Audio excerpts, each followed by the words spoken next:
Imagine a game where you break all principles of chess. You repeatedly move the same pieces instead of developing the kingside and castling. You voluntarily create weaknesses in your own position, and as if that isn't enough, you place both knights on the edge of the board. At first glance it makes no sense and looks like absolute madness. But later, your alien strategy reveals itself as a mysterious preparation for a devastating sacrificial attack. All this happened in a game played by Salomon Flohr. So let's dive in. Flohr plays the English opening, c4, and his opponent Ludwig Rellstab replies with the symmetrical variation, c5. Now white has many different options. For example, he can develop the king's knight first, taking the d4 square under control and push the d-pawn to d4 next move. Or if he doesn't want to play for the early d4, he can, as is the case in our game, develop the queen's knight instead, increasing the control over the important d5 square. Black in his turn wants to play d5, so he develops the king's knight, taking this square under control and preparing d5. And in the anticipation of d5, Flohr prepares the fianchetto of the bishop in order to increase his control over this crucial square and put pressure on black's queenside.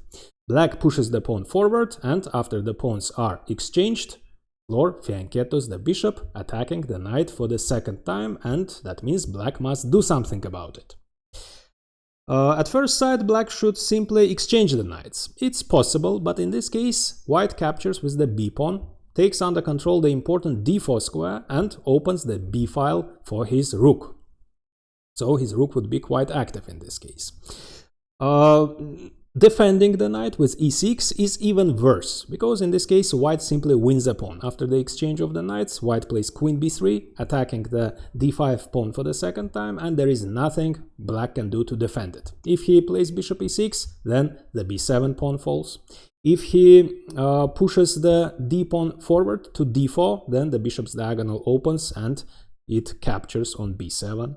And finally, if black plays c4, then queen b5 check follows, and again the pawn falls next move. For this reason, black makes the best move. He retreats the knight to c7, which at first sight looks a little bit unnatural, but it's the most ambitious move for black. Later, black will activate this knight, of course. So, and now Flohr starts playing his alien moves, alien strategy, executing his alien strategy. So the natural way to continue for white would have been to develop the knight, the king's knight, and castle kingside. But instead, Flohr plays b3, which is okay. Of course, it's not too unusual at this point, so Flohr prepares the fianchetto of the bishop. And black plays in the most natural way, e5. So he establishes the reversed Marozzi bind. Black completely occupies the center, he has a very big space advantage, and in particular he controls the d4 square and prevents white from executing the liberating advance, the d4 advance. Flohr develops the bishop, fianchettos the second bishop, and puts pressure. Indirectly attacks the e5 pawn. So these two pawns are the most important pawns, black pawns, which restrict white. Black keeps playing in the most natural way. Bishop e7, preparing the short castle. And white, again, instead of developing the kingside, develops the rook, putting the indirect pressure on the second important pawn, on the c5 pawn. Black castles. And again, instead of developing the knight and castling, white violates a very important opening principle. He moves the already developed piece, the knight, for the second time, and places it on the edge of the board, which the great dogmatist Siegbert Tarrasch didn't recommend to do. He said that knights on the edge of the board are always placed badly, but Flohr has his point. He has moved away the knight from c3, that means the bishop's diagonal is open, so the e5 pawn is under attack. The rook's file is open, so the c5 pawn is also attacked twice, so both pawns are under attack. Black would love to develop his knight on c6, so the knight is actively placed and it defends the e5 pawn, but then the c5 pawn would fall. So the only way for black to defend both pawns is knight d7. But the knight, of course, isn't placed as good as on c6. Only now Flohr finally develops the king's knight, knight f3, with a tempo, attacking the e5 pawn, and black reinforces this pawn by playing f6. And again, instead of castling kingside, which looks natural and which would have been played by most chess players without thinking much, Flohr develops the queen, queen c2, and he puts more pressure on the c-file. Also, the queen controls this important diagonal and puts pressure on it, and also this diagonal is weakened, so if needed, the white queen might also invade the c4 square, and this will be quite important, as the game will show. The black pieces are cramped, as you see. So the c7 knight is badly placed, the d7 knight is closing the bishop's diagonal, so black starts solving these problems. First, he activates the c7 knight, knight e6, and the knight is eyeing the great d4 square, increasing black's control over this crucial square. And again, instead of castling, Flohr makes another move which would have terrified Dr. Tarrasch. He places his second knight on the edge of the board and moves the already developed piece for the second time instead of ensuring the king's safety, knight h4. But again, Flohr has his point. The knight is eyeing the great f5 square and the bishop's diagonal is open. So black is still cramped. This knight is closing the bishop's diagonal, so after activating this knight, black plays knight b6, opening the bishop's diagonal and also creating a threat of knight takes a4, after which white would be forced to recapture with a pawn and white would get doubled pawns on the a file. So how should white react? The most natural reaction would have been knight takes b6, but in this case black captures with a pawn, reinforcing the c5 pawn, so both of his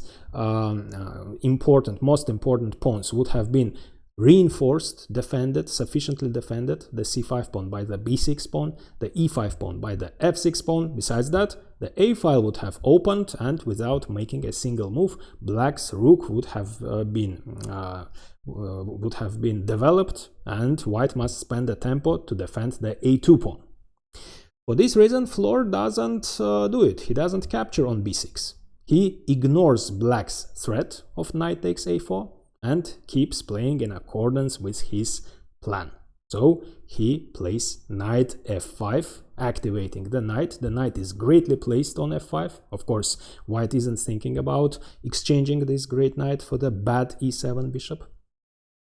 This knight will play a crucial role in the attack on the black king, as you will see. And Flohr lets his opponent execute his threat. So black captures on a4 and white gets doubled pawns. So these pawns are, of course, terribly weak. And black plays rook b8, moving the rook away from the bishop's diagonal and preparing the b6 advance, after which his second important pawn, the c5 pawn, just like the e5 pawn, will be reinforced. And we have reached our first critical position. So black has established the reversed Marozzi bind. e5 and c5 pawns restrict white's position. The e5 pawn is sufficiently defended, and black is going to play b6, next move, and reinforce the c5 pawn too. So, how should white react? What should he do? You can pause the video and try to find the strongest move.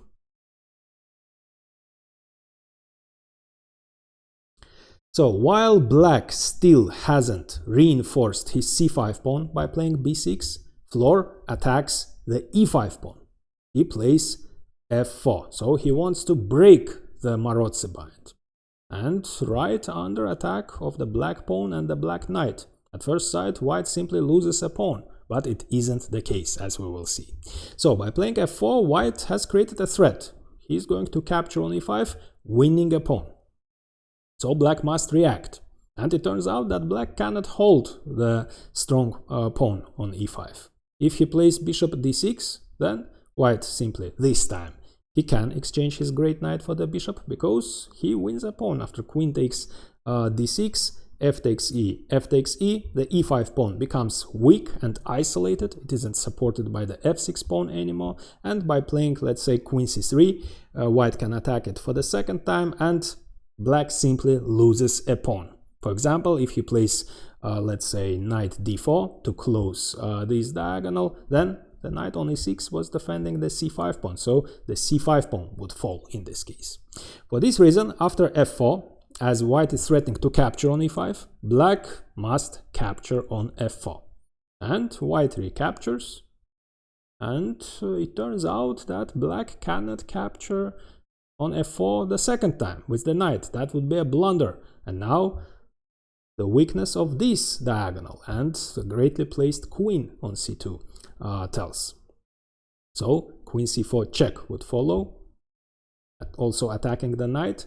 The only way to save a piece would be knight e6, but the knight, of course, is pinned, and by playing bishop d5, white would have increased the pressure, threatening to capture, winning a piece. Queen d7, defending the knight doesn't work, because bishop takes e6, queen takes e6, the queen is pinned, and white captures on e7 with a check. The queen cannot recapture, so white is winning a piece. For this reason, after bishop d5, as queen d7 doesn't work, black would be forced to defend the knight with king f7, but black is completely paralyzed. The knight is pinned, it's closing the bishop's diagonal. For this reason, the rook cannot be developed either. This rook isn't doing anything either.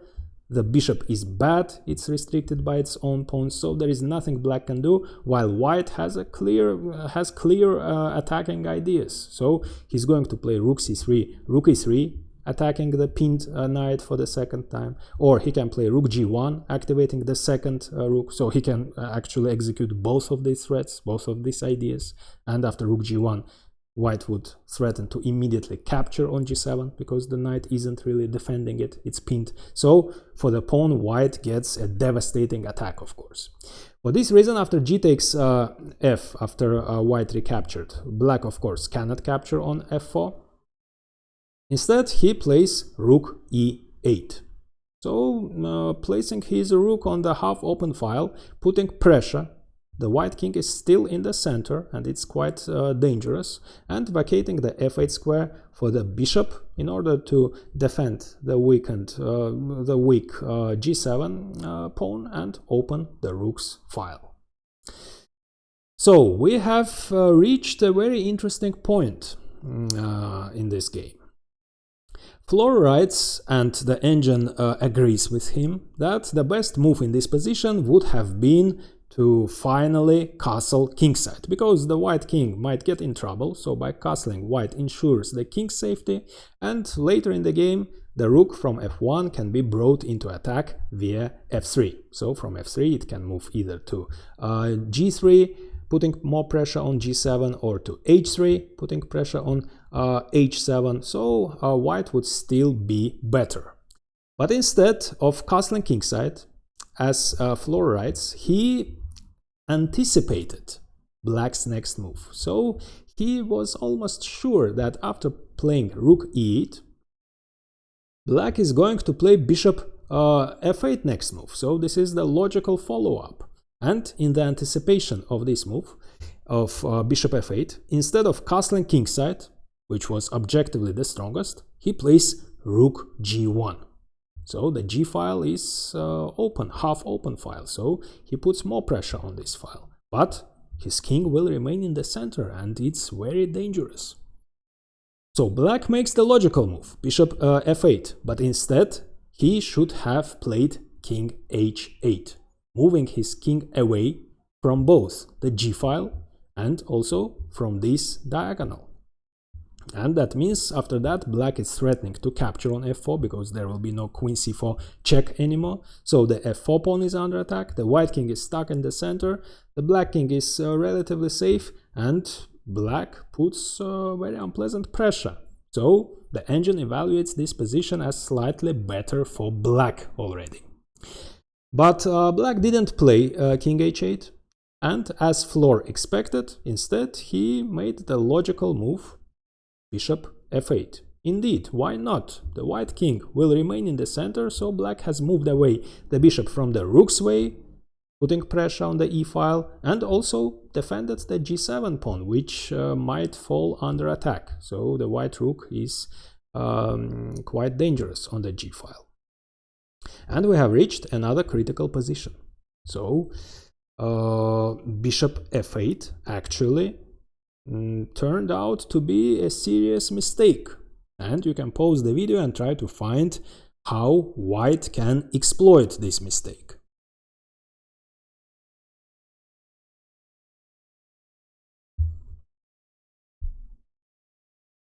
So the black king is still on the g-file, and white exploits this. The rook, the knight can create very unpleasant threats. So Flohr plays bishop c6, creating two threats. First, of course, it's obvious, the rook is under attack. And second, the bishop has moved away from the rook's file.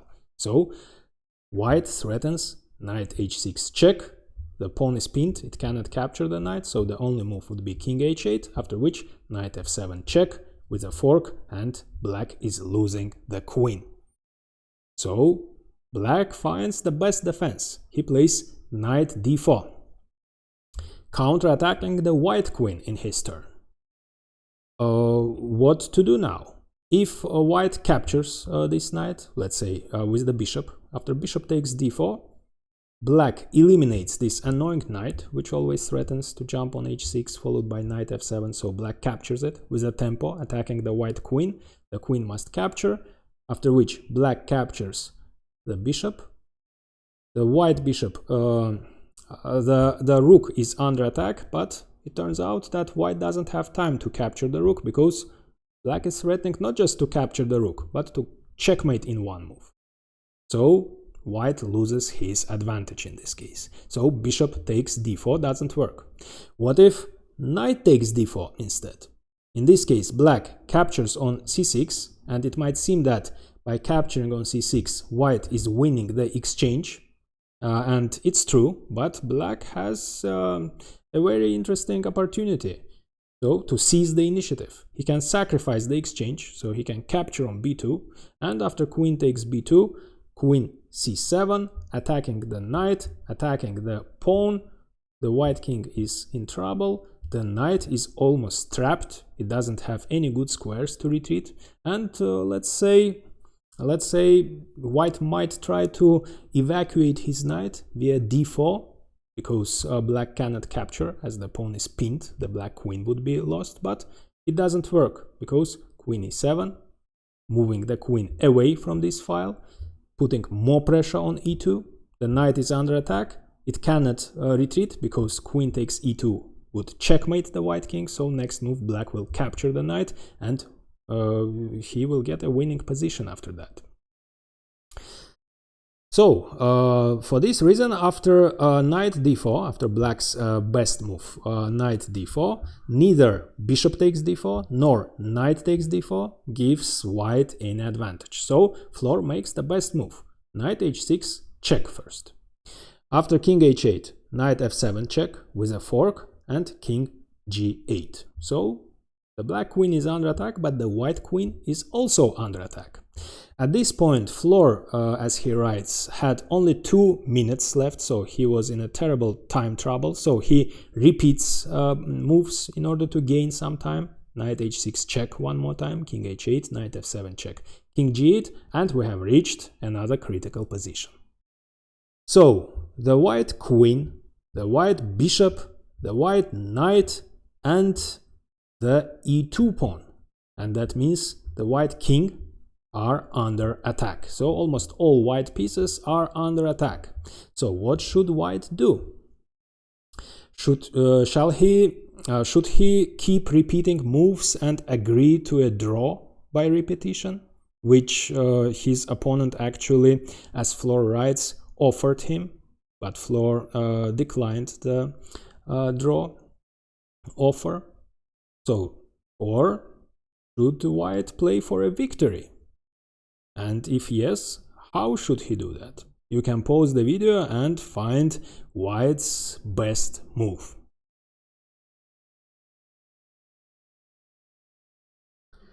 So first let's look at the obvious moves. The white queen is under attack, so what if white captures the knight that was attacking his queen? But in this case, black simply captures on d4 with the queen, saving his queen and threatening checkmate in 1. And that means, so the rook is under attack, the knight, the bishop are all under attack. So the best thing white can do is to repeat the position, and the draw by repetition would have taken place. So bishop takes d4 doesn't give white any winning chances. What else can white do? What if he captures the black queen? In this case, black captures in his turn the white queen with a check, and after rook takes c2, black captures on c6. After knight takes c6, attacking the rook, black saves his rook with a tempo, attacking the knight, and let's say after knight takes a7, bishop f5, attacking the rook. The rook cannot move because the bishop would fall.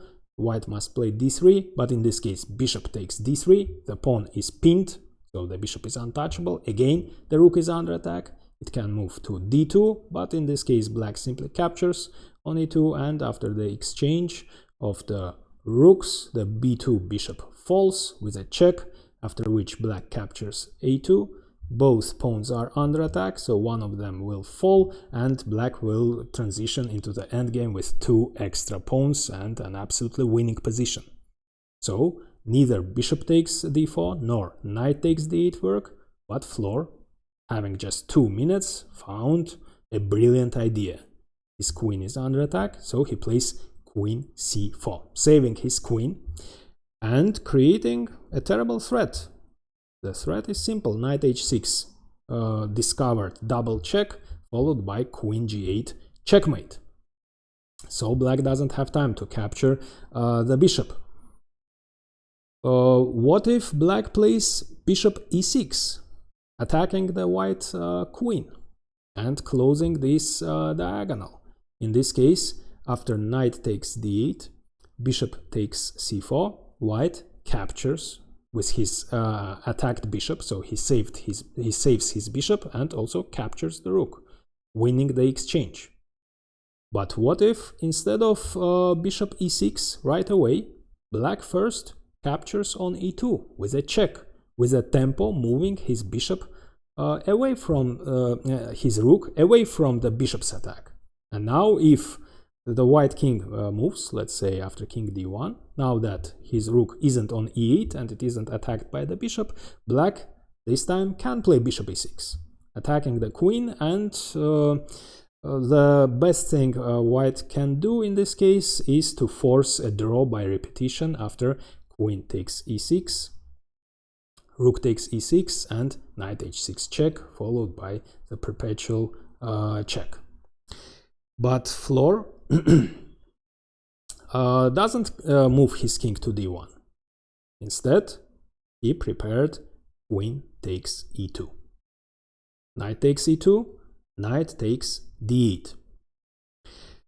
So, in this complicated position, black, instead of capturing the free rook, he should have captured the bishop instead. And in this case, after king takes e2, rook takes b2, white is up the exchange, but black has some compensation. He has an active rook, which has invaded the second rank, and he has the advantage of 2 bishops. So white, of course, is better, but black has chances to continue the resistance and to create some counterplay. But instead of capturing the bishop, black made a more natural move. Why not capture the whole rook and move and save your attacked knight? Knight takes g1. That's exactly what black played. But let's see why this move is a mistake. Bishop d5 check follows, saving the bishop with a tempo. King h8. Now the knight moves away from d8, again with a check, so it returns to this square. King g8, the only move, and it might seem that black has solved all his problems. Materially, the position is equal. Black is even up a pawn. White has a terrible pawn structure. All his pawns are isolated, while black has a great pawn structure. He has only 2 pawn islands. So, is black winning? No. Flohr noticed that the black knight is in trouble and it can get trapped. King f2, attacking the knight. The only square is h3 with a check, but king g3, and it turns out that the knight doesn't have any squares to move. And it's only defended by the bishop. But white can remove the defender. So he can play knight d6, discover check, followed by knight takes c8, exchanging his knight for the bishop, after which the knight on h3 will fall, and white will simply win a piece, and there isn't much black can do about it. He cannot save his light squared bishop. If the bishop moves to, let's say, d7, then knight e5, again discovered check would follow and the bishop would fall. If the bishop moves to f5, then knight d6, again discovered check, followed by knight takes f5 would follow. So black's position has become critical, and he makes a desperate attempt to create some counterplay. He plays b5 in order to open the b file, and the dark squared bishop isn't defended on b2. And besides that, black has vacated the b7 square for his bishop.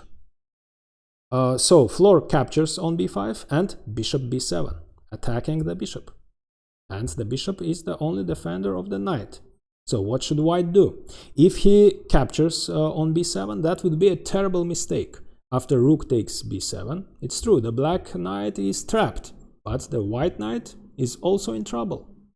So the only square it has, if white wants to save his knight, is d8 with a tempo, but black plays rook d7, attacking the knight, and if white keeps trying to save his knight, let's say if he plays knight c6, he can even lose.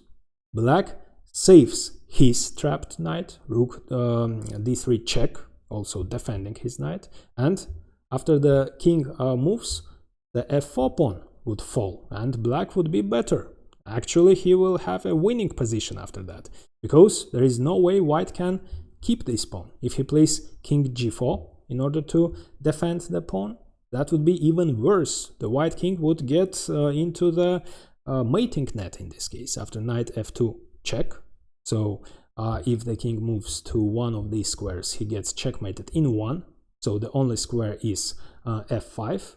But in this case, as you see, the white king cannot move to these squares. They are controlled by the knight. These squares are controlled by the pawn. So the king has the e6 square, but king f7 would follow. And the white king doesn't have any squares to move, and g6 checkmate is threatened, and there isn't much white can do about it. But of course, Flohr didn't make this terrible mistake. He didn't capture on b7. Instead, he simply retreats to c4, and his knight is protected. And he still maintains this unpleasant x-ray. So the knight can jump with a discovered check at any moment. a6 follows. So black still tries to open the b file, but a4.